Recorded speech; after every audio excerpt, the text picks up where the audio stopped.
ഉദ്യോഗസ്ഥരോടും ഞാൻ പറയും, നിങ്ങൾ പണം തന്നാൽ വാങ്ങരുത്. നിങ്ങളെ പുറകിൽ ഏജൻറ്റന്മാരുണ്ട്. ഏജൻറ്റന്മാർ നിങ്ങളെ കൈകാര്യം ചെയ്യും. നമ്മുടെ ഓഫീസുകൾ വെളിയിൽ നിന്നുള്ള ആളല്ല കൈകാര്യം ചെയ്യണം. ഈ അടുത്ത കാലത്ത് നമ്മൾ മീഡിയ വണ്ണിൽ ഒരു വീഡിയോ കാണുകയുണ്ടായി. അതിൽ കാണുന്നത് ഒരു വെളിയിൽ നിന്നൊരാൾ വന്നിട്ട് മോട്ടോർ വെഹിക്കിൾ ഉദ്യോഗസ്ഥൻ്റെ ഓഫീസിൽ കയറി കമ്പ്യൂട്ടറിൻ്റെ പാസ്വേഡ് അടിച്ച് പ്രവർത്തിപ്പിക്കുന്നതാണ് കാണുന്നത്. കടുത്ത കുറ്റകൃത്യമാണത്. അത് ചെയ്യാൻ അനുവാദം പാസ്വേഡ് കൈമാറിയ ഉദ്യോഗസ്ഥൻ്റെ പേരിൽ കർശന നിലപാടെടുക്കും സർക്കാർ, നടപടിയെടുക്കും. വളരെ കർശന നടപടിയായിരിക്കും. പക്ഷേ നിങ്ങൾ ആലോചിക്കുക, ഓഫീസിൽ അനാവശ്യമായ ആളുകളെ കയറ്റുക. നമ്മുടെ ഓഫീസിലെ റെക്കോർഡുകൾ, ഞാനിത് പറയുന്നത് ജനങ്ങൾ കൂടി അറിയണം. ഇത് ചിലർ വിചാരിച്ചിരിക്കുന്നത് ചില സംഘങ്ങളെ ഒഴിവാക്കാൻ വേണ്ടിയിട്ട് പലരും തെറ്റിദ്ധരിച്ചു. ഉത്തരവ് വന്നവൻ പറഞ്ഞു പുതിയ മന്ത്രി വന്നതിന് ശേഷം ആരെയും ആഫീസിൽ കയറ്റേണ്ടെന്ന്. അങ്ങനെ പറഞ്ഞിട്ടില്ല. നിങ്ങൾക്ക് RTO കാണാം, ജോയിൻ്റ് RTO കാണാം. പക്ഷേ നിങ്ങൾ സെക്ഷനിൽ കയറി പോകരുത്. മറ്റു പലരുടെയും ഫയലുകൾ ഒളിച്ചു വയ്ക്കുക. ഒരു കൈക്കൂലി കൊടുക്കാൻ തയ്യാറാവാത്ത, ഒരു ഏജൻറ്റിന് പണം കൊടുക്കാൻ തയ്യാറാത്ത ഒരാൾ, ആരും പിണങ്ങാൻ വേണ്ടി പറയുന്നതല്ല, അയാളെ ഉപദ്രവിക്കും. ഒരാൾ സ്വന്തം നിലയ്ക്ക് എല്ലാത്തിനും അപേക്ഷിക്കാനും സ്വന്തം നിലയ്ക്ക് നമ്മുടെ മൊബൈൽ ഫോണിൽ നിന്ന് എല്ലാം ചെയ്യാൻ കഴിയുന്ന ഒരു സാഹചര്യം ഇന്ന് മോട്ടോർ വെഹിക്കിൾ ഡിപ്പാർട്ട്മെൻറ്റിലുണ്ട്. അത് കറപ്ഷൻ ഒഴിവാക്കാനാണ് നമ്മളത് ചെയ്തത്. അപ്പോൾ അങ്ങനെ ഒരു ഇന്ത്യ മുഴുവൻ അത് സംവിധാനം വരുമ്പോൾ അതിനോട് നിങ്ങൾ സഹകരിക്കണം. അതുകൊണ്ട് ഓഫീസിൽ ആരും കയറാൻ പറ്റത്തില്ല. ഓഫീസിലെ സൂപ്രണ്ടിനെയോ ക്ലറിക്കൽ സ്റ്റാഫിനെയോ മിനിസ്ട്രിയൽ സ്റ്റാഫിനോടോ വെളിയിൽ നിന്ന് വരുന്നവർ സംസാരിക്കേണ്ട കാര്യമല്ല. നിങ്ങളുടെ ഫയലുകൾ നിങ്ങളുടെ എല്ലാ ഓഫീസിലെ ഉദ്യോഗസ്ഥന്മാരോട് ഞാൻ നിർദ്ദേശം കൊടുത്തിട്ടുണ്ട്. നിങ്ങളുടെ ഫയലുകൾ ആ റിസപ്ഷനിൽ ഇരിക്കുന്ന ആൾ നിങ്ങൾ കൈകാര്യം ചെയ്തു തരും. നിങ്ങളുടെ ആവശ്യങ്ങളും നിങ്ങളുടെ അന്വേഷണങ്ങളും അവിടെ പറയുക. ആ വ്യക്തി അവിടെ നിന്ന് അന്വേഷിച്ച് നിങ്ങൾക്ക് മറുപടി തരും. അതിനുള്ള സംവിധാനം ഉണ്ടാക്കുന്നുണ്ട്. ഈ ഓഫീസുകളിലെല്ലാം ക്യാമറ വയ്ക്കാൻ പോകാൻ, ട്രാൻസ്പോർട്ട് കമ്മീഷണർക്ക് കാണത്തക്ക രീതിയിൽ, ഉന്നത ഉദ്യോഗസ്ഥന്മാർക്ക് കാണത്തക്ക രീതിയിൽ ക്യാമറ റെക്കോർഡ് ചെയ്യുന്ന ഒരു ക്യാമറ, വൈഫൈ അപ്പോൾ തന്നെ അവിടുന്ന് കമ്പ്യൂട്ടർ വഴി കാണത്തക്ക രീതിയിലുള്ള ഒരു സംവിധാനം, അത് റെക്കോർഡ് ചെയ്യാനുള്ള സംവിധാനം ഉടൻ നിലവിൽ വരും. അതുകൊണ്ട് ദയവ് ചെയ്ത് ഓഫീസുകളിൽ അച്ചടക്കം പാലിക്കാൻ അനുവദിക്കുക. ഉയർന്ന ഉദ്യോഗസ്ഥന്മാർ, ഏതൊരു വ്യക്തിക്കും തൻ്റെ ആവശ്യത്തിന് വേണ്ടി ട്രാൻസ്പോർട്ട് RTO ആണെങ്കിൽ RTO സമീപിക്കാം, ജോയിൻ്റ് RTO ആണ്, അദ്ദേഹത്തിൻ്റെ റൂമിൽ പോയി അദ്ദേഹത്തെ കാണാമല്ലോ. സെക്ഷനിലേക്ക് വരണ്ട എന്നേ ഞാൻ പറയുന്നുള്ളൂ. ഇത് വളരെ ന്യായമായ കാര്യമാണ് പറയുന്നത്. നിയമവിരുദ്ധമായ കാര്യങ്ങളല്ല. ഇത് കേൾക്കണം. എന്താണ് ഗവൺമെൻറ് നിലപാട്, എന്താണ് അതിൻ്റെ ലക്ഷ്യം എന്ന് നിങ്ങൾ അറിഞ്ഞിരിക്കണം. പരിശോധന ഇനി നിങ്ങളിലേക്ക് തരാൻ പോകണം. അതായത് മോട്ടോർ വെഹിക്കിളും ഉദ്യോഗസ്ഥരും പോലീസുമാണ് ഇപ്പോൾ പരിശോധിച്ചുകൊണ്ടിരിക്കുന്നത്. പക്ഷേ തെറ്റുകൾ കണ്ടാൽ, ട്രാഫിക് നിയമലംഘനങ്ങൾ കണ്ടാൽ നിങ്ങൾക്ക് തന്നെ അത് റിപ്പോർട്ട് ചെയ്യാനും തെറ്റ് കാണിച്ച ആളിന് പണിഷ്മെൻറ്റ് ഡിപ്പാർട്ട്മെൻറ്റ് ഇത് വാങ്ങിക്കൊടുക്കാനുള്ള പുതിയ സംവിധാനം ഏതാനും ആഴ്ചകൾക്കുള്ളിൽ കേരളത്തിൽ നിലവിൽ വരും.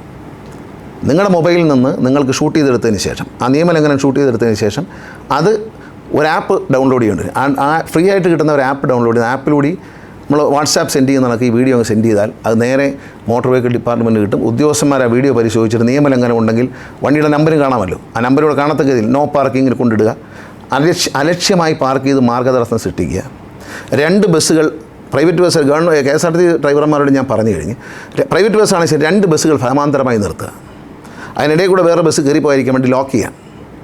അത്തരം പരിപാടികൾ വീഡിയോയിൽ പകർത്തി അയച്ചാൽ വലിയ ശിക്ഷയുണ്ടാവും, വലിയ ഫൈൻ അങ്ങ് വീട്ടിൽ വരും, വേറെ കുഴപ്പമൊന്നുമില്ല ജനങ്ങളുടെ മുമ്പിൽ. അതുപോലെ ലൈൻ ട്രാഫിക് തെറ്റിക്കുക. ഒരു സ്കൂട്ടറിന് പോകാൻ സൈഡിൽ കൂടെ പോയാൽ മതി. നമ്മൾ ഇപ്പോൾ ഉദാഹരണം പറയാം, പാലക്കാട് നിന്ന് തൃശ്ശൂരേക്ക് വരുന്ന വഴി, ആ വഴിയിൽ വാളയാർ വരെ 4 വരി പാതയുണ്ട്. പലപ്പോഴും നമ്മൾ കാണുന്നത് വലിയ ലോറികൾ വലതുവശം കയറി പോകാൻ, ഇടതുവശത്തൂടെ ഓവർടേക്ക് ചെയ്യാൻ പാടില്ല എന്ന് നിയമത്തിൽ പറയുന്നു. ഇടതുവശത്ത് കൂടി ഓവർടേക്ക് ചെയ്യേണ്ട സാഹചര്യം ഉണ്ടാക്കി കൊടുക്കുകയാണെങ്കിൽ വലതുവശത്തൂടെ പോകുന്ന സ്ലോ ആയിട്ട് പോകുന്ന ലോറികൾ നിർബന്ധമായി ഞാൻ പറയുന്നു ഈ ലൈൻ ട്രാഫിക് നിയമം കർശനമാക്കുകയാണ്. എല്ലാവരും വലിയ വണ്ടികൾ, സ്ലോ ആയി പോകുന്ന വണ്ടികളെ ഇടത്തേറ്റും പോവുക, ബൈക്കും സ്കൂട്ടറും ഇടതുവശത്തൂടെ പോവുക. റൈറ്റ് ട്രാക്ക് എന്ന് പറയുന്നത് കാറുകൾക്കും മറ്റു വാഹനങ്ങളും വേഗത്തിൽ പോകാനുള്ളതാണ്. അവിടെ അനുവദനീയമായ, ആ റോഡിൽ അനുവദനീയമായ റേറ്റ്, ഹൈവേയിൽ കേരളത്തിൽ 100 കിലോമീറ്ററാണ് കാറുകൾക്ക് വെച്ചിരിക്കുന്നത്. മറ്റു റോഡ് MC റോഡിൽ മറ്റു റോഡുകളിലും 90 കിലോമീറ്ററാണ്. ആ ലിമിറ്റ് ലംഘിക്കാതെ പോകാൻ കഴിയണം. ആ ലിമിറ്റിനുള്ള യാത്ര ചെയ്യാനുള്ള അവകാശമുണ്ട്. ഈ വലതുവശത്തുകൂടി പോകുന്ന ലോറികൾ, ഒരുപാട് വണ്ടികൾക്ക് ഫൈൻ അടിച്ചു, ബോധവൽക്കരണം നടത്തി. പക്ഷേ ഒരു നിർവാഹമില്ലാത്തതാണ് ഇപ്പോൾ പറയുകയാണ്, നിങ്ങൾ ഈ ആപ്പ് വരുന്നതോടെ നിങ്ങൾക്ക് കാണാം വലതുവശത്തൂടെ സൈഡ് തരാതെ കയറി പോകുന്ന ലോറികളുടെ വീഡിയോ എടുത്തിട്ട് അയച്ചാൽ ആ നമ്പറിലേക്ക് ഫൈൻ ചെല്ലും. ഇത് അവസാനിപ്പിച്ചവർ നമ്മൾ കുറച്ചൊരു കർശനമായി നമ്മൾ തന്നെ ഒരു ബോധത്തോടെ നമ്മൾ മനസ്സുകൊണ്ട് അറിഞ്ഞുകൊണ്ട് ഞാൻ ഈ നിയമലംഘനങ്ങൾക്കെതിരാണ്, ഞാൻ ചെയ്യില്ല, മറ്റുള്ളവർ ചെയ്താൽ ഞാൻ കണ്ടെത്തും എന്ന് ചിന്തിക്കാൻ. അലക്ഷ്യമായി പാർക്ക് ചെയ്യുന്ന വണ്ടികൾ അപകടം ഉണ്ടാക്കുന്നുണ്ട്. അലക്ഷ്യമായി വണ്ടിയുടെ ബാക്ക് ഭാഗം റോഡിലേക്ക് കിടക്കും, നേരെ പാർക്ക് ചെയ്യാൻ അറിയാത്തതുകൊണ്ടാണ്. അതുകൊണ്ടാണ് ലൈസൻസിൻ്റെ ഭാഗമായി പാർക്കിംഗ് പഠിക്കണമെന്ന് പറയുന്നത്. അപ്പോൾ എന്ത് ചെയ്യും, സ്വാഭാവികമായിട്ട് വണ്ടി കിടക്കുമ്പോൾ ഒരു വണ്ടി കുറച്ചുകൂടി ഓടി വരുന്ന വണ്ടി കുറച്ചുകൂടി റൈറ്റിലേക്ക് കയറും, അതിനെ കവർ ചെയ്ത് പോകും. കവർ ചെയ്ത് പോകുമ്പോൾ നേരെ വരുന്ന വണ്ടിയുമായി ഇടിക്കാനുള്ള സാധ്യതയുണ്ട്. പെട്ടെന്ന് ഈ പാർക്കിംഗ് കണ്ടിട്ടാണ് ഈ ഡ്രൈവർ തിരിക്കുന്നത്. ഈ പാർക്ക് ചെയ്തെങ്കിൽ റോങ് പാർക്കിംഗ് കണ്ടിട്ട് പെട്ടെന്ന് തിരിക്കുകയാണ്. പക്ഷേ എതിരെ വരുന്ന ആൾ അത് ജഡ്ജ് ചെയ്യുന്നില്ല, അദ്ദേഹത്തിന് ഇടി കിടക്കും അവിടെ. അങ്ങനെയാണ് പല ആക്സിഡൻറ്റ് നടക്കുന്നത്. മദ്യപിച്ച് വണ്ടി ഓടിക്കരുത്. മയക്കുമരുന്ന് ഉപയോഗിച്ചുകൊണ്ട് വണ്ടി ഓടിക്കുന്നതിനെ പിടിക്കാനുള്ള പുതിയ മെഷീൻ റോഡ് സേഫ്റ്റി അതോറിറ്റി വാങ്ങുന്നതിനെ പറ്റിയുള്ള ചർച്ചകൾ നടക്കുകയാണ്. ഞങ്ങളതിൻ്റെ ഏറ്റവും ഉത്തമമായ ലോകത്ത് കിട്ടുന്ന ഏറ്റവും ഉത്തമമായ മെഷീൻ ഏതാണെന്ന് അന്വേഷിച്ചുകൊണ്ടിരിക്കുകയാണ്. അത് വാങ്ങും. അത് റാൻഡമായി എല്ലായിടത്തും പരിശോധന ഉണ്ടാവില്ല. സംശയം തോന്നുന്നിടത്തെല്ലാം പരിശോധിക്കും. പ്രത്യേകിച്ച് പ്രൈവറ്റ് ബസ് ഓടിക്കുന്ന ഡ്രൈവർമാർ മയക്കം തോന്നുന്ന സാധനങ്ങൾ ഉപയോഗിച്ചുകൊണ്ട് വണ്ടി ഓടിക്കരുത്. പിടിക്കാനുള്ള മെഷീൻ കേരള പോലീസിൻ്റെ കയ്യിലുണ്ട്. മോട്ടോർ വെഹിക്കിൾ ഡിപ്പാർട്ട്മെൻറ്റും ആ മെഷീൻ വാങ്ങുന്നതിനെക്കുറിച്ച് നടപടി നടന്നുകൊണ്ടിരിക്കുകയാണ്. വാങ്ങും. പിടിച്ചാൽ വലിയ കുറ്റകൃത്യമാണ്. നിങ്ങൾ കഴിച്ച ഡ്രഗ്സ് എന്താണെന്ന് ഈ മെഷീൻ പറയും. നിങ്ങൾ കഴിച്ചിട്ടുള്ള ഡ്രഗ്സ് ഏതാണ്, ഏത് മാരകമായ മയക്കുമരുന്നാണ് നിങ്ങൾ അടിച്ചിട്ടുള്ളതെന്ന് കണ്ടെടുത്താൻ കഴിയുന്ന മെഷീൻ വന്നിട്ടുണ്ട്. ഇത് നടപ്പിലാക്കാൻ പോവുകയാണ്. അത് മനുഷ്യൻ്റെ ജീവന് വിലയുണ്ട് എന്നുള്ളതുകൊണ്ടാണ്. വിദേശ രാജ്യങ്ങളൊക്കെ ഡ്രൈവിംഗ് പഠിക്കുമ്പോൾ ആദ്യം പറയുന്നൊരു കാര്യം, നിങ്ങൾ അപകടം ഉണ്ടാക്കില്ല, പക്ഷേ എതിരെ വരുന്ന ആൾ അപകടം ഉണ്ടാക്കാൻ സാധ്യതയുണ്ട് എന്ന് മനസ്സിൽ കരുതി കൊണ്ട് വേണം വണ്ടി ഓടിക്കാനെന്നാണ് ആദ്യം പഠിപ്പിക്കുന്നത്. നമ്മൾ കറക്റ്റായിട്ടായിരിക്കും വണ്ടി ഓടിക്കുന്നത്, പക്ഷേ എതിരെ വരുന്ന ആൾ റോങ് ആകാനും ആ വണ്ടി നമ്മളെ അപകടത്തിൽപ്പെടുത്താനും സാധ്യതയുണ്ട് എന്ന് പ്രതീക്ഷിച്ചുകൊണ്ട് വേണം വണ്ടി ഓടിക്കാൻ. വണ്ടി ഓടിക്കാൻ ഉപദേശം തരികയൊന്നുമല്ല, പക്ഷേ ഈ നിയമങ്ങൾ ലംഘിക്കാൻ പറ്റത്തില്ല. നിങ്ങളെല്ലാവരും മനസ്സിലാക്കണം. ബഹുമാനപ്പെട്ട ഹൈക്കോടതി ഇക്കാര്യത്തിൽ റോഡിലുണ്ടാകുന്ന ഈ മരണങ്ങളെ സംബന്ധിച്ച്, ഈ അനാവശ്യമായ ലൈറ്റ് പിടിപ്പിക്കുന്നതിനെക്കുറിച്ച്, വണ്ടിയെ ദുരുപയോഗം ചെയ്യുന്നതിനെക്കുറിച്ചൊക്കെ വളരെ അവെയറാണ്. ബഹുമാനപ്പെട്ട ഹൈക്കോടതി എത്രയും അവെയറായത് നോക്കുന്ന സാഹചര്യത്തിൽ നമുക്ക് ഗവൺമെൻറ്റിന് ഒരു സ്റ്റെപ്പ് പുറമോട്ട് പോകാൻ പറ്റത്തില്ല. ഒരു സൗജന്യവും പ്രതീക്ഷിക്കേണ്ട, കൃത്യമായി പാലിക്കുക. ഞാനൊന്ന് അറിയിക്കണം എന്തൊക്കെയാണ് ഞങ്ങൾക്ക് കോടതിയിൽ നിന്ന് കിട്ടുന്ന നിർദ്ദേശങ്ങൾ. അത് ഞങ്ങൾ നിങ്ങളെ അറിയിക്കണം. നിങ്ങളുടെ വണ്ടിയിൽ വന്ന് ലൈറ്റ് പറിച്ചെടുത്തു, അത് ചെയ്തു എന്നൊക്കെ പറഞ്ഞ് നിങ്ങൾ പിണങ്ങണ്ട. ബഹുമാനപ്പെട്ട ഹൈക്കോടതി ഞങ്ങൾക്ക് തന്നിരിക്കുന്ന നിർദ്ദേശം അത് പാലിക്കാൻ ഒരു ജനാധിപത്യ സംവിധാനത്തിൽ ഡിപ്പാർട്ട്മെൻറ്റിന് ചുമതലയുണ്ട്, സർക്കാരിന് ചുമതലയുണ്ട്. ദയവ് ചെയ്ത് എന്താണ് പറഞ്ഞതെന്ന് ഞാൻ നിങ്ങളുടെ അടുത്ത് പറഞ്ഞു. ഇതനുസരിക്കുക. നിയമം ലംഘിക്കുന്നത് വളരെ മോശമായ സംസ്കാര സമ്പന്നരുടെ ലക്ഷണമല്ല.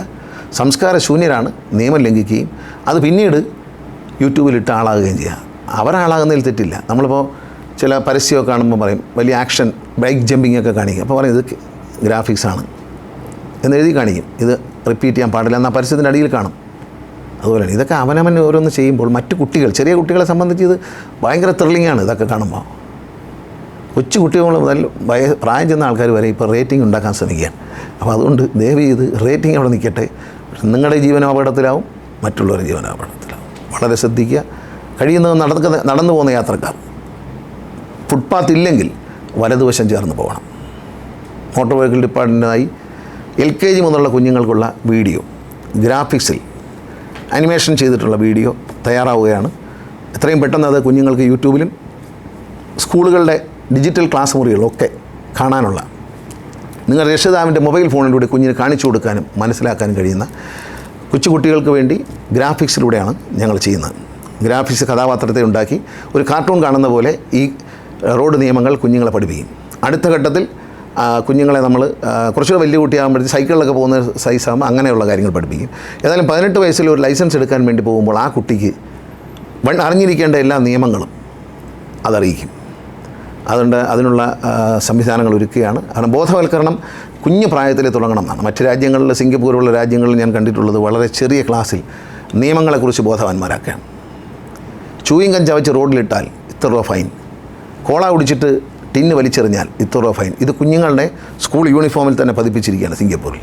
അപ്പോൾ പരസ്പരം കാണുമ്പോൾ ഇത് പഠിക്കും. അത് തെറ്റാണ്, ചെയ്യാൻ പാടില്ല എന്ന് ബോധ്യം കുഞ്ഞു മനസ്സിലുണ്ടാവണം.